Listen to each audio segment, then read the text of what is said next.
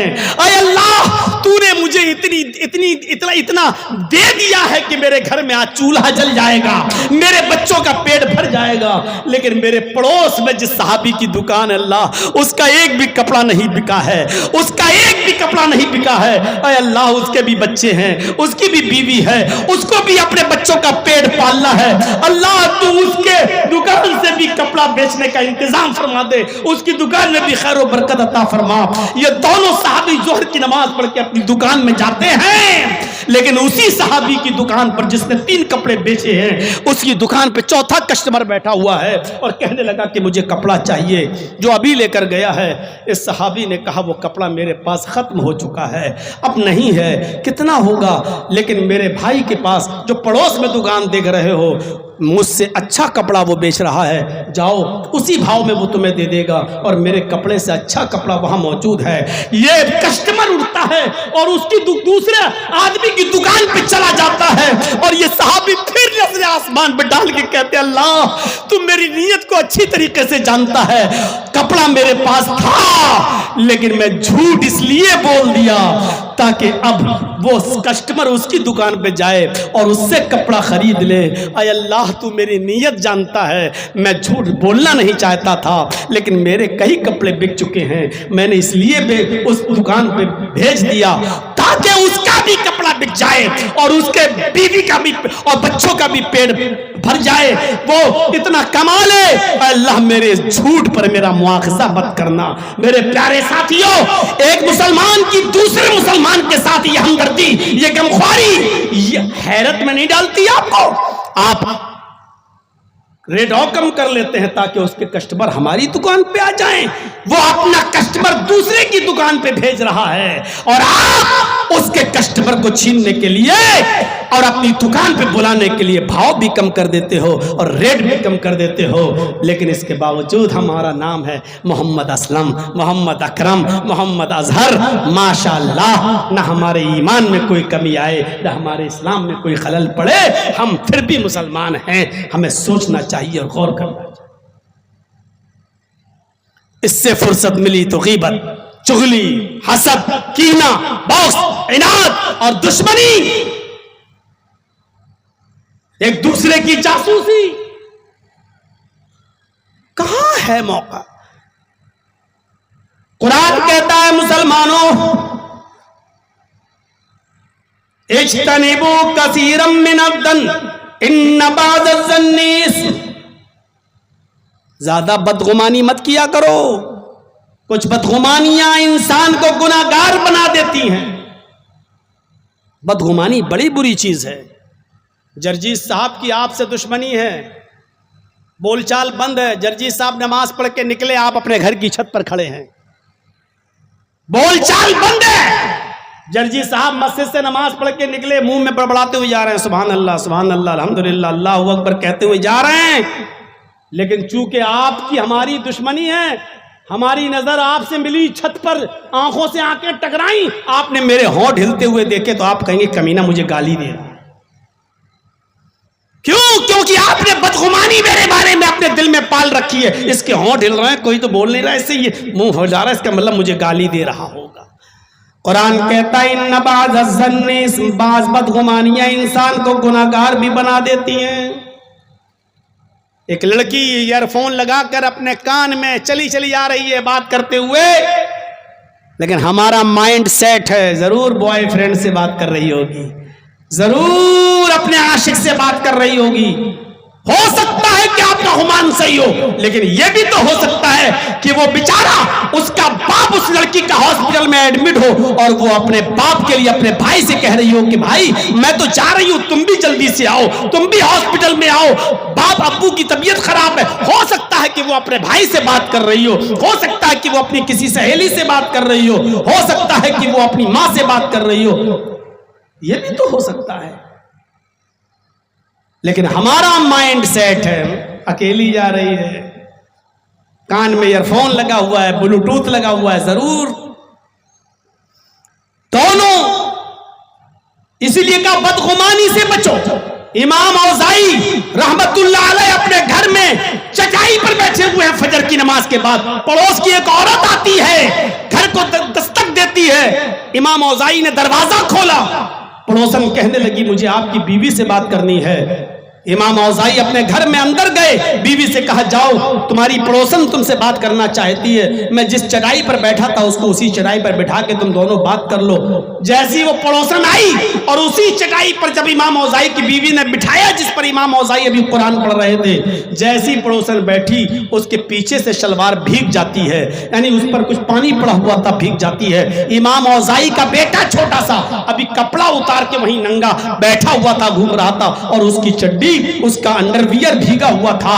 پڑوسن کہنے لگی واہ، اس چٹائی پر بٹھا دیا جس پر آپ کے بچے نے پیشاب کیا ہے، میرا کپڑا گیلا ہو گیا ہے، تمہارے بچے کے پیشاب نے میرے کپڑے کو ناپاک کر دیا ہے۔ امام اوزاعی کی بیوی کہتی ہے میری بہن بے فکر رہو، میں نے تمہیں جس چٹائی پر بٹھایا ہے یہ میرے بچے کا پیشاب نہیں ہے، آپ کا کپڑا ناپاک نہیں ہوا۔ وہ پڑوسن کہتی ہے چپ رہو، تمہارا بچی کا کچھا یہ خراب ہے، بھیگا ہوا ہے، اور تم کہتی ہو کہ پیشاب نہیں کیا۔ بچے نے ابھی کپڑا اتارا ہے، کچا بھیگا ہے، چٹائی سے بھی اٹھ کے گیا ہے، اور تم یہ کہتے ہو کہ بچے نے پیشاب نہیں کیا ہے۔ امام اوزاعی کی بیوی کہتی ہے میں تمہیں اللہ کی قسم کھا کے کہتی ہوں کہ یہ میرے بچے کا پیشاب نہیں ہے، میری بات کا یقین کرو۔ وہ کہتی ہے اگر یہ پیشاب نہیں ہے تو تم بتاؤ یہ کیا ہے؟ امام اوزاعی کی بیوی روتے ہوئے کہتی ہیں کہ تم نے مجھے مجبور کر دیا, میں بتانا نہیں چاہتی تھی. میرے شوہر امام اوزاعی مسجد میں فجر کی نماز ادا کرنے جاتے ہیں, اس کے بعد وہاں سے آتے ہیں تو گھر پہ بیٹھ کر اسی چٹائی پر قرآن کی تلاوت کرتے ہیں. جب سورج نکل آتا ہے تو اپنے ہاتھوں کو اٹھا کر توبہ اور استغفار کرتے ہیں, روتے ہیں, اور دعائے استغفار میں توبہ میں اتنا روتے ہیں کہ ان کے آنکھوں کے آنسو سے یہ چٹائی روزانہ بھیگ جاتی ہے. اے میری بہن, جس چٹائی پر تم بیٹھی ہو اور جس سے تمہاری شلوار بھیگ گئی ہے, یہ میرے بچے کا پیشاب نہیں ہے, یہ میرے شوہر کی آنکھوں سے گرنے والے آنسو ہیں, جن آنسوؤں نے تمہاری شلوار کو بھیگا کر دیا ہے, بھگو دیا ہے. یہ میرے شوہر امام اوزاعی کی آنکھوں سے گرنے والے آنسو ہیں. تو ضروری نہیں کہ ہم جو گمان کریں وہ صحیح ہو. تو آج ایک مسلمان دوسرے مسلمان کے ساتھ کتنی بدگمانی کر رہا ہے, کیسی کیسی بدگمانیاں دور کرو, جاسوسیوں سے بچو, ایک دوسرے کی ٹوہ میں مت لگو, غیبت مت کرو, چغلی مت کرو. میرے بھائیو, امام حضرت عمر فاروق رضی اللہ تعالیٰ عنہ کے پاس ایک صحابی آئے, کہا امیر المومنین ایک مسئلہ پوچھنا چاہتا ہوں. کہا کیا؟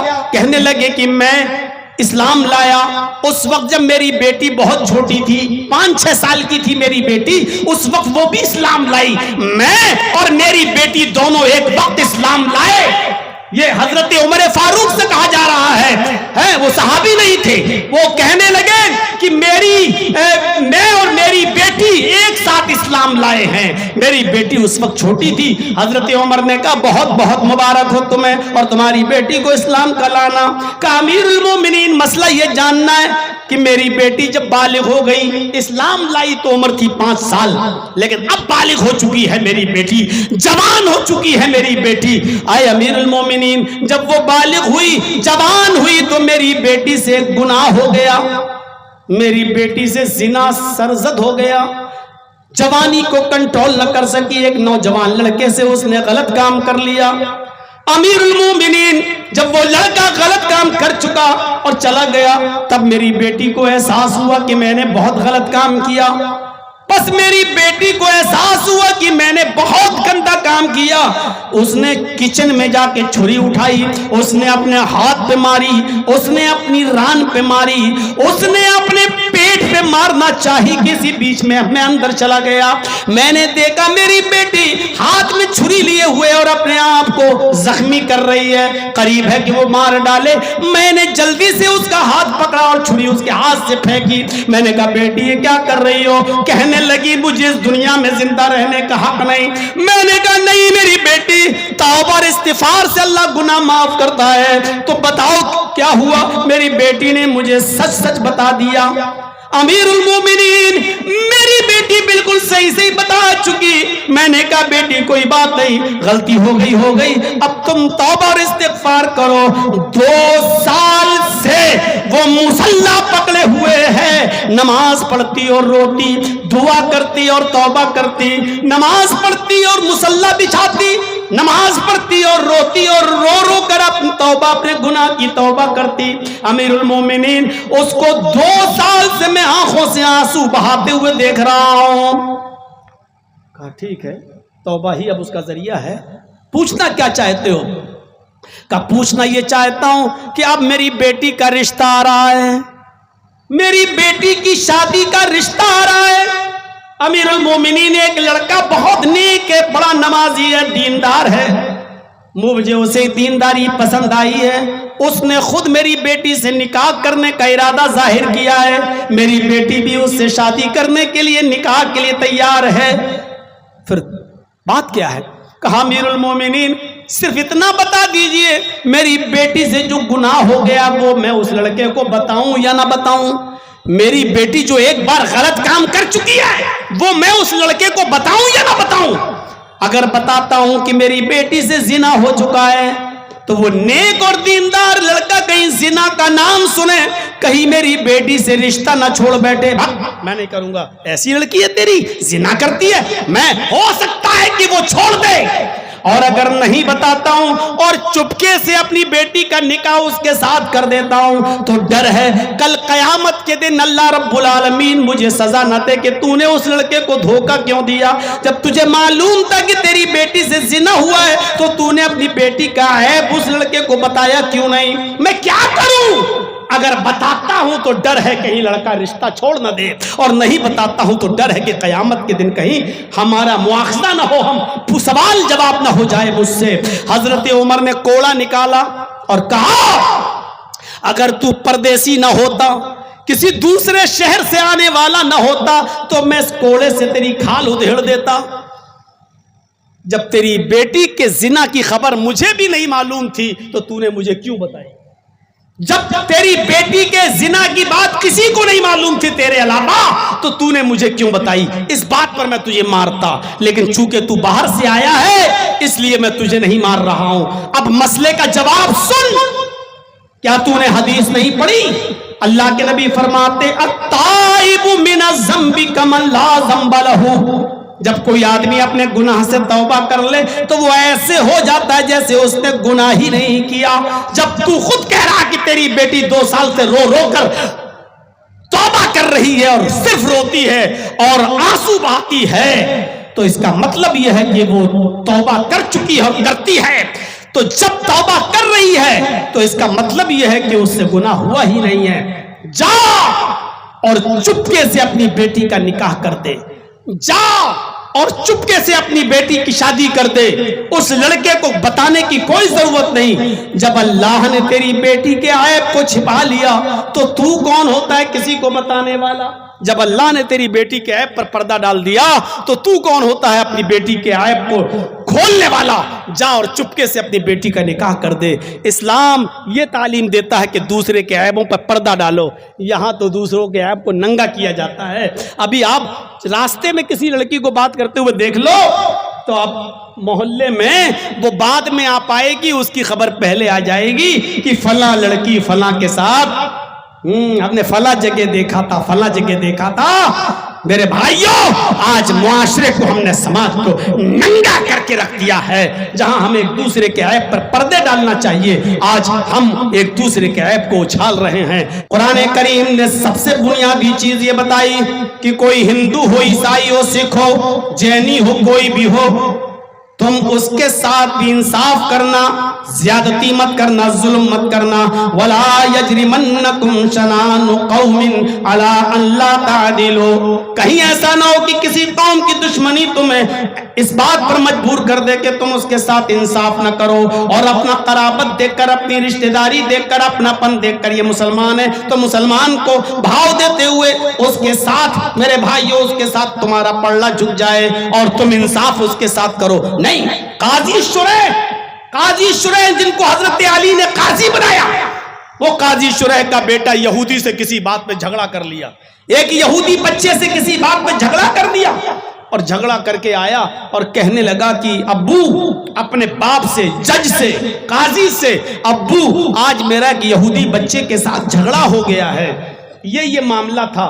ذرا غور کرو، اگر اس معاملے میں کورٹ میں، عدالت میں میری جیت پکی ہو تب تو میں مقدمہ دائر کروں، اور میں اگر قانونی داؤں پیچ سے ہار رہا ہوں تو پھر میں مقدمہ دائر نہیں کروں گا۔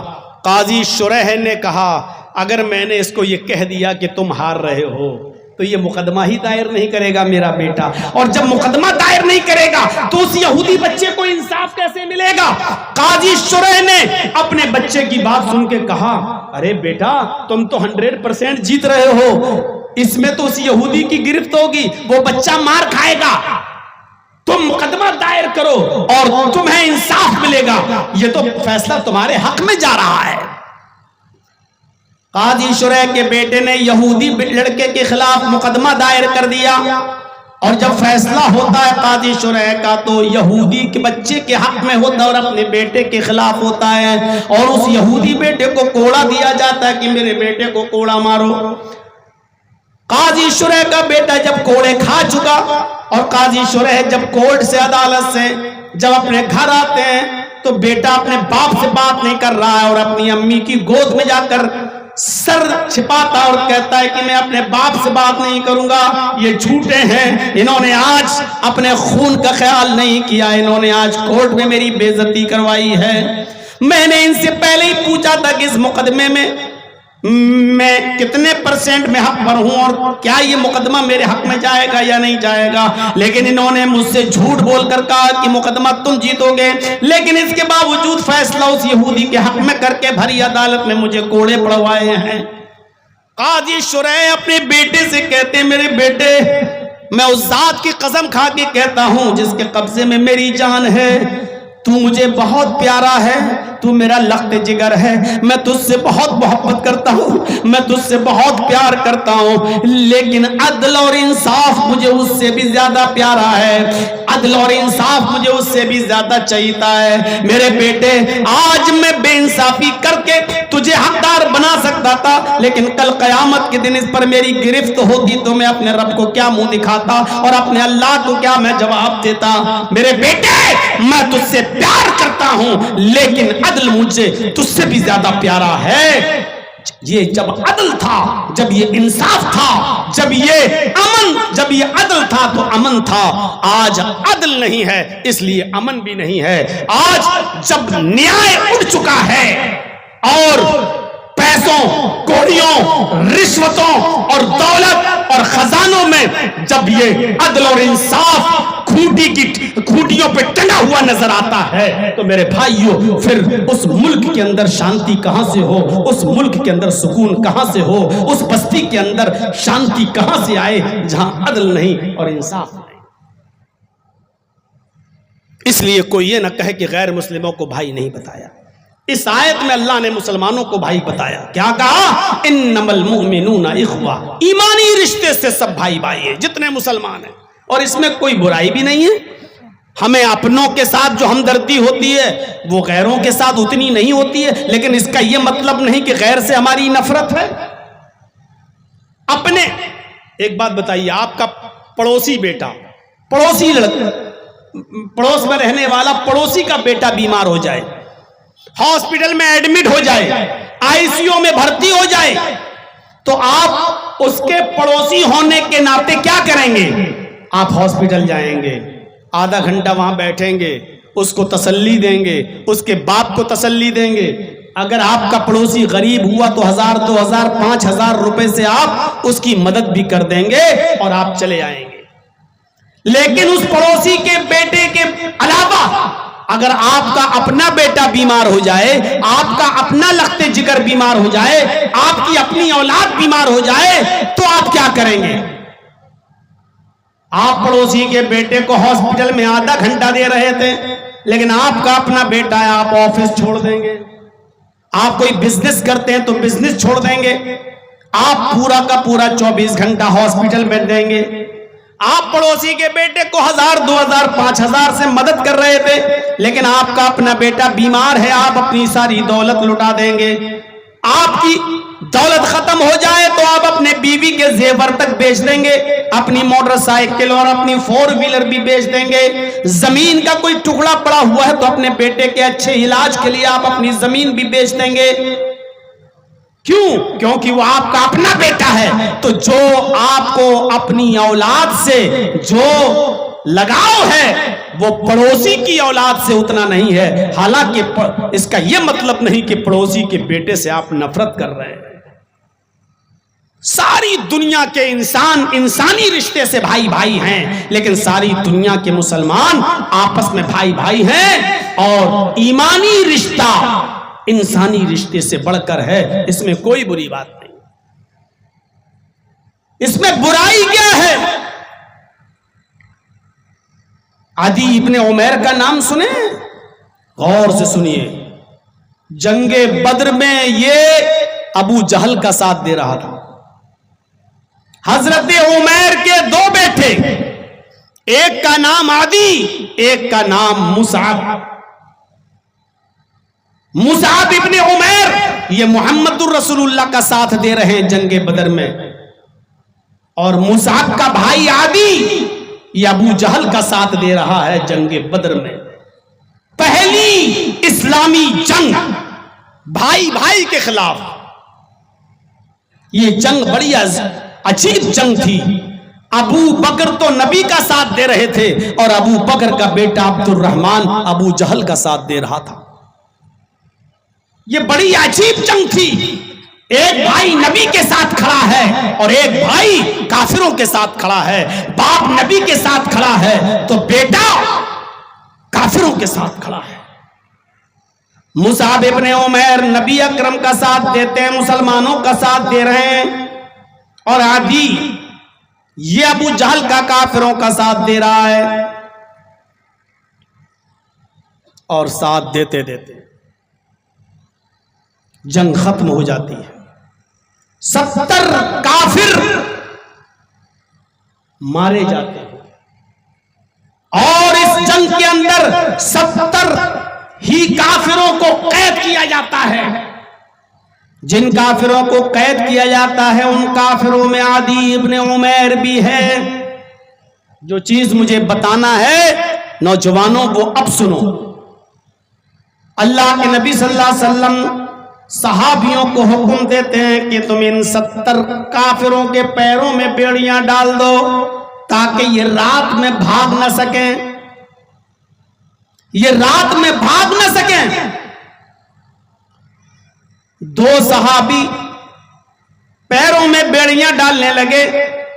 مصعب ابن عمیر ان کے پاس کھڑے ہیں اور ایک کافر کے پیروں میں پڑنے والی بیڑی کا معائنہ کر رہے ہیں.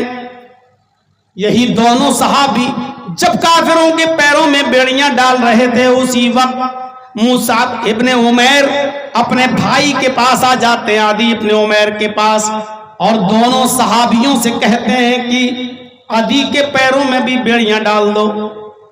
جب وہ دونوں ساتھی عدی ابن عمیر کے پیروں میں بیڑیاں ڈالنے لگے تو مصعب ابن عمیر کہتے ہیں ذرا ٹائٹ کر دو.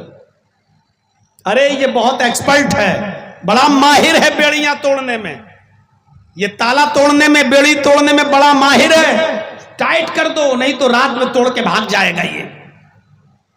جب مصعب ابن عمیر صحابہ کو یہ مشورہ دے رہے تھے کہ یہاں سے ٹائٹ کرو, یہاں سے کس دو, یہاں سے یہ جب مشورہ دے رہے تھے تو عدی ابن عمیر ایسے گھورتے ہوئے عدی ابن عمیر مصعب کو گھورتے ہوئے کہہ رہا تھا, مصعب تجھے شرم آنی چاہیے. کیسا بھائی ہے تو میرا, کیسا بھائی ہے تو میرا. یہ دونوں ساتھی میرے پیروں میں بیڑیاں ڈال رہے ہیں اور تو کہہ رہا ٹائٹ کر دو. تجھے اپنے بھائی کا ذرا بھی برا نہیں لگ رہا ہے. مصعب ابن عمیر نے ڈانٹتے ہوئے کہا چپ, خاموش. کون بھائی, کیسا بھائی, جبکہ سگے بھائی تھے دونوں. عدی نے کہا میں تیرا بھائی نہیں ہوں. مصعب نے کہا نہیں, میں تجھے اپنا بھائی نہیں مانتا. عدی نے کہا کیا تیرے باپ کا نام عمیر نہیں ہے؟ مصعب نے کہا ہاں میرے باپ کا نام عمیر ہے. عدی نے کہا میرے باپ کا نام بھی عمیر ہے. کیا تیری رگوں میں تیرے باپ کا خون نہیں دوڑ رہا ہے؟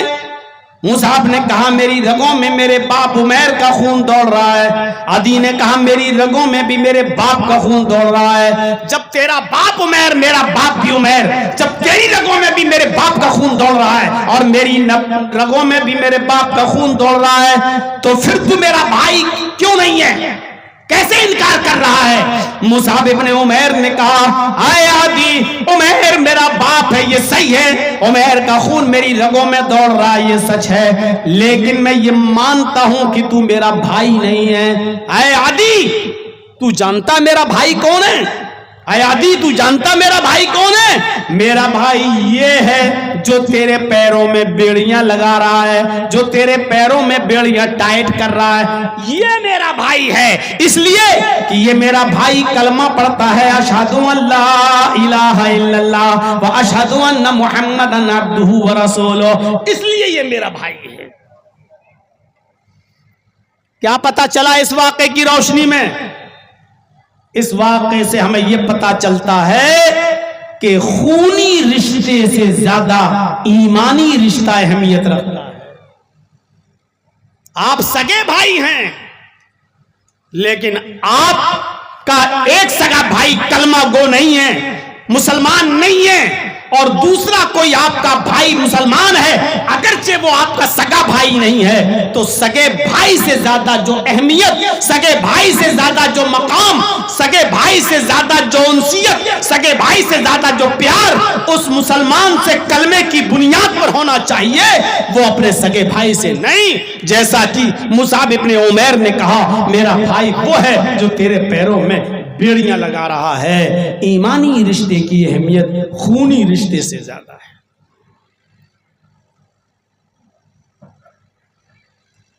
اسی لیے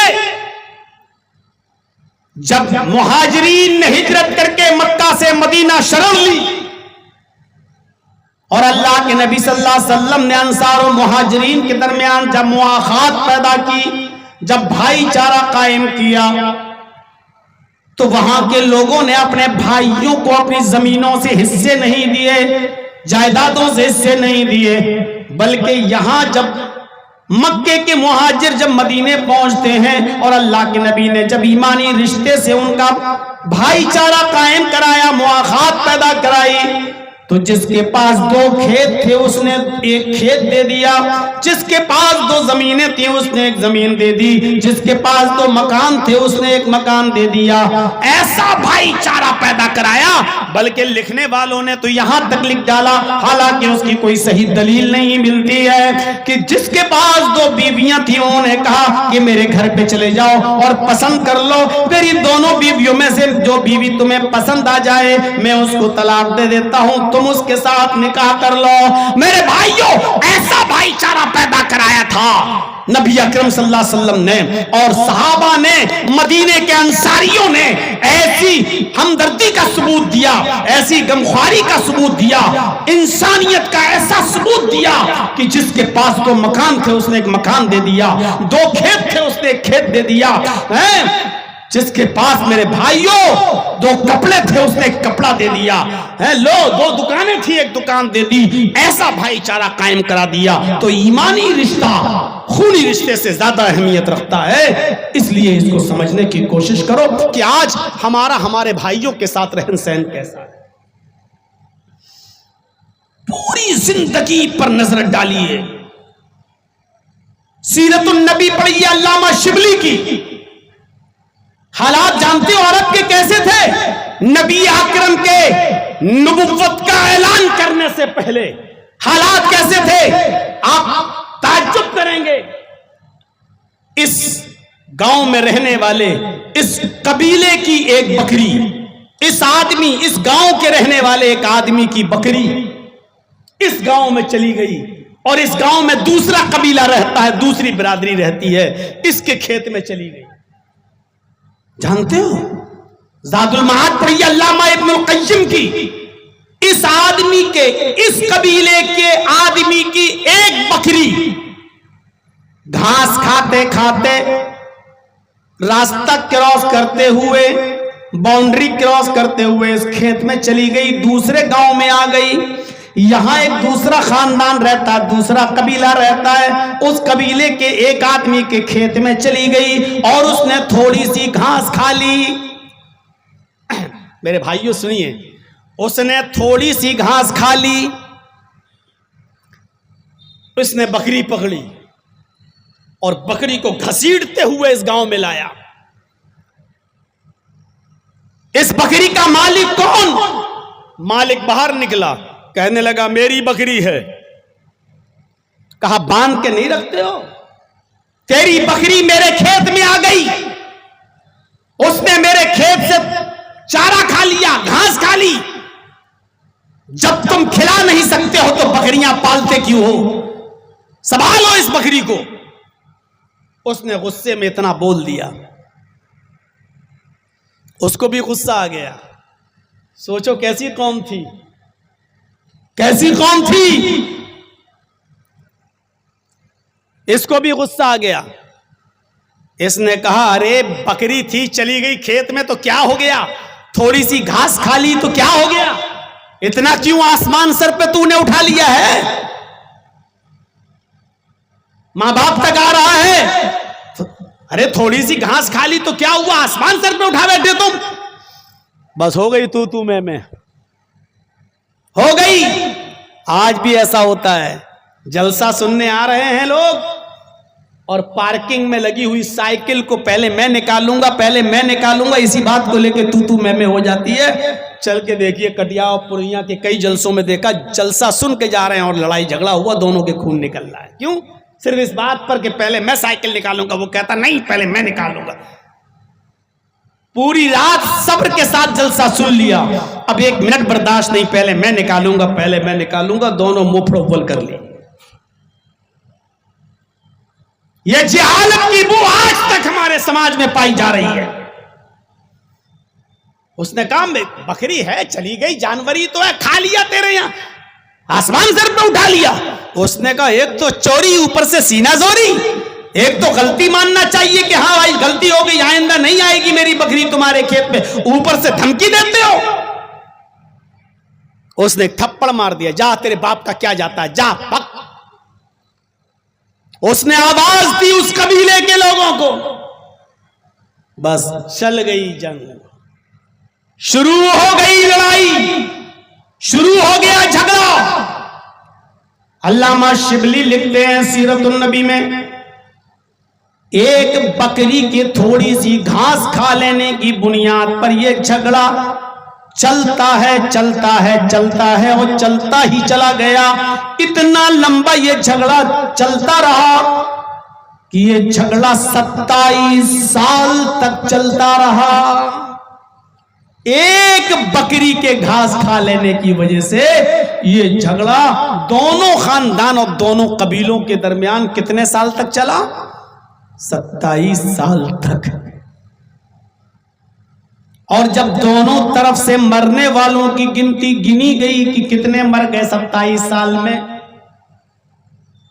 سنیے 27 سال میں کتنے لوگ مر گئے؟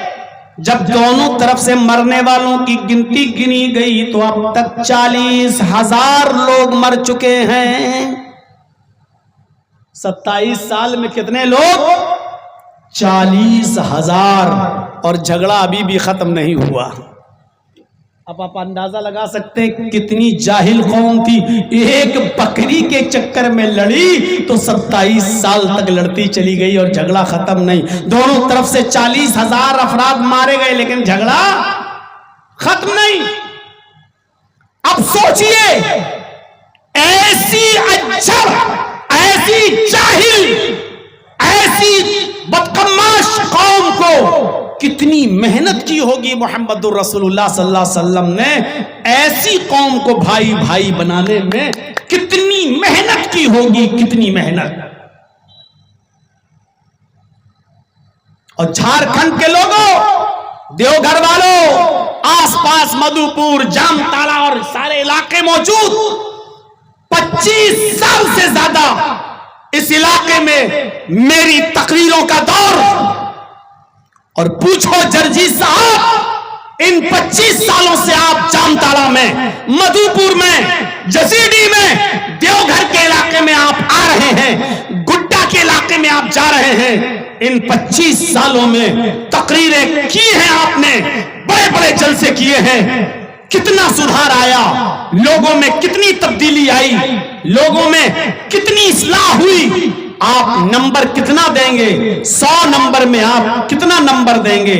تو میرے بھائیوں, اگر آپ جرجیت صاحب کو حکم دیں کہ 25 سالوں میں آپ نے جو تقریریں کی ہیں ان میں کتنی اصلاح ہوئی ہے, 100 میں آپ کتنا نمبر دیں گے؟